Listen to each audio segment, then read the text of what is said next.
Concerto, a story of the clans of the Dark Masque. Another glass, Herr Abendroth? Rudolf Abendroth smiled at Melpomene and raised the fine crystal flute in his hand. By all means, Miss Aguilar. The curvy young woman with dusky skin and curly hair poured more blood wine into his glass. His host, Klaus Cantor, studied her briefly before turning back to his companion. Rudy smiled. Melpomene had to be the only one in Klaus's residence who did not know he was in love with her. I must ask you a delicate question, Herr Abendroth, Melpomene said in accented German. If you are to ask me such a thing, Miss Aguilar, you had best address me by first name, laughed the hazel-eyed violinist, running a hand through his blonde hair. She smiled at that. I have lately realized that while the story of my own birth is well known, and I know Klaus's, I do not know yours, she said. I wondered if you might regale me with the tale. Klaus turned crystal blue eyes on his friend. I have not heard the story either. Rudy turned serious. Between us, then? Of course. Melpomene spoke for both her and Klaus. He sighed. Very well, then.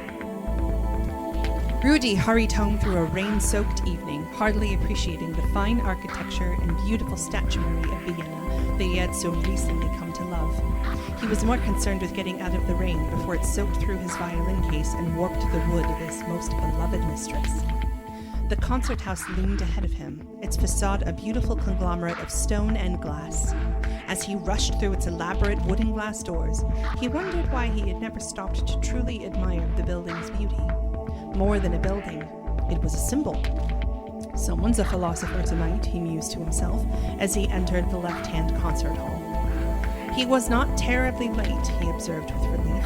About 3/4 of the orchestra were present, most of them chatting amongst themselves or else tuning their instruments, and the maestro was nowhere to be seen.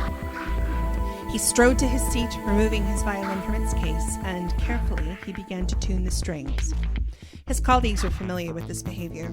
Rudolf Abendroth rarely spoke to anyone. He was an awkward young man, but handsome, with ivory skin and pale hazel eyes that looked like a cold March sky. Blonde hair, slightly waved, but never set off to advantage, always pulled back in a ponytail that draped down the plain cotton frock coats he always wore over equally plain clothing.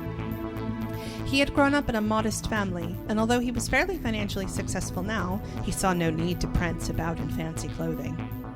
Rudy, it was understood by all who knew him, was a young man who lived mostly in his head and occasionally in the outside world, usually when it was demanded of him. He liked people well enough, but found it hard to communicate with them, and it was for this reason that his family was forever chastising him about not having married yet. The maestro eventually arrived, a gruff man of 40 or so years who tolerated little deviation from duty, but nevertheless was a great teacher and guide. Certainly he had taught Rudy a great deal, for the young violinist had only graduated from conservatory a year or two before, and rather miraculously found himself a job as the second violinist in the Vienna Concert Orchestra. Since then, Rudy had come to appreciate the power of music to affect emotions, playing as part of a larger group to an enthusiastic audience, all too often overcome with emotion upon hearing the sound of strings and winds and drums come together in a gorgeous spectrum of carefully coordinated sound. "Good evening," he intoned as he stepped to the podium. "Stop that meandering and take your seats at once," he shouted at the group of musicians who were still standing about. Rudy could not help but smirk. When the wayward musicians had taken their seats, Maestro Kleiner said, "Take out the concerto and D minor, please. Our practice on this piece was dreadful last time around, and a lot of you never practice. May the good Lord have mercy on your souls." The violinist who sat next to Rudy chuckled. His name was Christian, and he was well known as the orchestra's joker. He often teased Rudy, particularly about his quietness, but Rudy knew his teasing was good-natured and liked him immensely. "I wonder what he'd say if I told him I cared little about mercy," whispered Christian, and Rudy chuckled. "I heard that," thundered the maestro, and Christian straightened his face and thoughtfully rosined his bow. Rudy smiled again, and flipping the pages of his music, raised his violin to his shoulder. Christian tried to persuade him to come to the alehouse for a tankard of hot cider after the rehearsal. "It is so cold," said Christian. "And anyway, perhaps it will take your mind off your lacking a lady to decorate your arm, Rudy laughed in spite of himself. I cannot. I have music to study. You are always studying, Herr Abendroth, said Christian with a mock pout. Take a night off, won't you? Rudy considered. Do you promise to not try and drag me to another brothel? Christian placed his hand over his heart. I promise, Herr Abendroth, that under no circumstances will I attempt to introduce you to carnal pleasure this night. Rudy laughed again. Very well, let us go. The alehouse was noisy and crowded. Rudy was in a pensive mood, and he felt increasingly uncomfortable until Christian led him upstairs to a corner table. Flagging down a servant girl, he ordered 2 hot ciders, and she went off to fetch them, although not before Christian had pinched her. She squeaked as she ran off. Rudy covered his face with his hand. Must you always be so uncouth? I'm afraid it's my nature, Herr Abendroth, and you must learn to respect my impropriety, intoned Christian seriously, and they both laughed. Have you heard the latest? Asked Christian, as the girl came back with their ciders. This time, though, Rudy noticed, he paid her no mind as he handed over coinage for their drink. I have not, admitted Rudy. A singer is coming to work with the orchestra, said Christian. From Finland, I think. Finland? Why is she coming here? I'm given to understand that she will be performing the entire season with us, said Christian, and they are paying her an indecent sum of money, in addition to temporary housing in the concert house. Really now? Rudy was bewildered. I had heard nothing of such a thing. I snuck into the office one day when the maestro was talking with the concertmaster, said Christian, and I heard them talking about it. When is she coming? Soon. A week or 2, I think. What is said of her? Well, her name is Aino Pirkkonen, and she is a dramatic mezzo-soprano, I think, but that's all I know. Christian grinned. But I know one other thing. What's that? She will be beautiful. How could you know such a thing? Scoffed Rudy. All Scandinavian women are beautiful. It is a fact of life, laughed Christian, swigging his cider. Rudy laughed again. So you say. Let us toast, my friend, said Christian, to beautiful music and beautiful women. May they forever enrich our lives. Indeed, said Rudy, and they clinked their glasses together and emptied them. Rudy rattled his keys in the door of his flat, tossed the door open and shut it behind him, sighing with weariness. Not only was the hour late, but being around so many people always made him feel tired. He truly enjoyed Christian's company, but too many of the things he enjoyed doing were solitary pursuits. He had not had any dinner, so sought about for some food. He found a loaf of bread, some cheese, and an apple in his cupboard. He cut up all 3 and made a plate and poured himself a glass of water from the pitcher on his table. Pulling a novel from his shelf, he began to read. His secret love were romances, although they were considered women's fancies at the time. The woman that ran the tiny bookshop up the street from him was always on the lookout for a story she thought might catch his fancy. She had discovered his secret love rather quickly and always wrapped his books in paper before he came to pick them up. She understood, the dear. The novel he was currently engrossed in involved a European and Asian woman who had traveled to America to live in Hawaii. Finishing his meal, he stretched. Practice was out of the question. It was far too late, and he would disturb his neighbors. Building up the fire and banking the ashes, he put an extra thick blanket on the bed, shut the windows tight against the cold, and once undressed, lay down to sleep, but not before the thought of the mysterious Finnish singer had once again crossed his mind. The start of the performance season grew nearer, and Rudy found himself working at a feverish pace night and day to learn all the songs in time. The first concerto for which the still unknown Miss Pirkkonen would be singing had been introduced, a complex piece of work by Rudy's favorite composer, the incomparable J.S. Bach. One day, Christian hissed to him as he took his seat, "She is coming today!" Rudy looked at him in astonishment. "Really? She certainly took her time." "True," admitted Christian. "I believe she finished a tour recently and was resting before traveling to Austria. I do hope, though," he said thoughtfully, "that she has been practicing." Rudy snickered in spite of himself. The maestro entered, followed by a tall woman that Rudy did not recognize. She had very dark hair, almost black and slightly waved, pale skin nearly marblish, and very light eyes. Rudy couldn't tell their color because she was too far away. "Everyone, meet Fräulein Aino Pirkkonen, who comes to us from Finland. For the length of this performance season, she will be performing with us regularly in the months to come and will maintain temporary residence here in the hall. Help her to settle in, for we all have our work very much cut out for us, he said, glowering at the horn section. Danke, Herr Kleiner, said Miss Perkinen, and took her seat, rifling through the music already set up upon her stand. Rudy stared at her. Never in his life, he thought, had he seen a woman so beautiful. Even her voice was haunting. He could listen to her talk forever, he thought. He wondered what would happen when she opened her mouth to sing.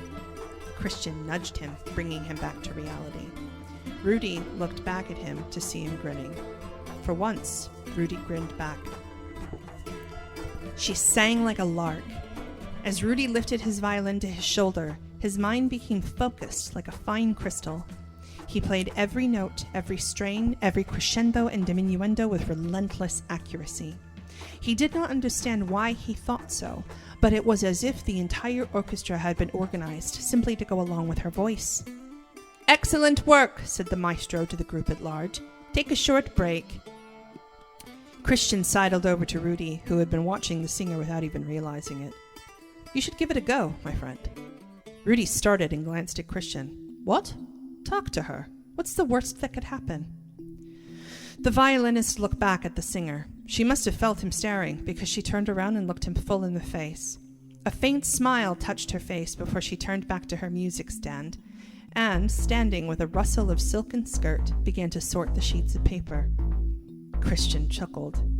"I'd say that's a cue." Rudy scoffed, and picking up his bow, rosined it while stealing occasional glances at the singer. The rest of practice went relatively smoothly, aside a few very minor mistakes. The maestro let them go early that evening, and Rudy turned to Christian and asked him if he wanted to have dinner. His fellow violinist shook his head. "Alas, I have a clandestine assignation I must sneak away to." He winked. "My mother has come calling, and is insisting she have dinner with her only son." Rudy laughed. "Very well, I shall see you at practice tomorrow then." Christian departed, and Rudy commenced putting away his violin. He felt exhausted, although they had only practiced a few hours. "Moika," came a lilting female voice. He looked up to see Miss Perkinen standing before him. He started to reply, but something in her eyes stopped him. Staring, he tried to see what it was. They were crystal blue, and they frightened him. Intense and near unblinking, they exuded an energy unlike anything he'd ever seen, and yet they seemed to hide secrets he could never know behind a veil that just escaped his grasp. "Good evening," he finally managed. "I have been watching you play," she said in careful English. "You are very good." He blushed. "Thank you. Who has trained you?" "I studied at the conservatory, and then the maestro trained me further." "Little wonder you are so skilled, then," said the singer with a small smile. Rudy blushed, but returned the smile. "I wonder if you would accompany me to dinner this evening," said the girl. The young violinist blinked, but nodded even as he swallowed. "I would be delighted, Miss Perkinen. Please call me Aino," she said, and Rudy smiled. Klaus whistled. "The young vixen," he said, and it was not meant kindly. "She had designs on you from the beginning." Melpomene turned a bland eye to Rudy. "There is a saying about we women, Rudy, that perhaps if you had known, you might have remained mortal for many years to come." "What saying is that?" "Never trust a beautiful woman, particularly if she is interested in you." Rudy paused to consider this. He did not think Melpomene was attempting to insult him, but nevertheless the statement demanded some thought, and then chuckled mirthlessly. "Melpomene, I do believe you are right. And I believe I could guess what happened next," said Klaus. Rudy smirked. "Perhaps." "Did she not take you back to her rooms and seduce you and turn you immortal?" Rudy's smile faded. "No," he said quietly. "That was not how it happened at all." Aino had indeed taken him back to her rooms, and all that passed between them Rudy did not say, but Melpomene guessed. What was important was what came after. Aino settled herself in Rudy's arms with few words, and with a few minutes she was deeply asleep. Rudy lay awake, wondering at the beautiful woman in his arms, but feeling curiously unsettled. It had been his first time, and although certainly it had been a wonderful experience, he had not been expecting it. He wondered what this strange woman would expect from him now that he had had her. His reverie was interrupted, and Aino awakened by the sound of a door crashing open. A tall, lean man stood there, dark of hair and eyes that were bitterly angry, gnashing his teeth. He strode to the bed and pulled Aino from it by the hair as she cried out in pain. "You dare to run from me," he snarled at her, "and I find you here now, the whore of some young hot blood?" Rudy leaped to his feet to defend Aino, but he was sent tumbling to the floor by a sharp punch from the stranger's free hand. "You must be punished," said the man in a deadly tone. "Together." Rudy stared at the man, and the man turned his long face toward him, his eyes burning gold, and as he gritted his teeth at Rudy, the young violinist could swear that his teeth elongated like the fangs of some dangerous beast. His gaze never leaving Rudy's, the stranger lowered his mouth to Aino's neck and bit down, and Aino began to scream. Screams that grew weaker and weaker until at last the man cast her to the floor, his mouth dripping with blood. "You," said the man, and it was enough. Rudy closed his eyes.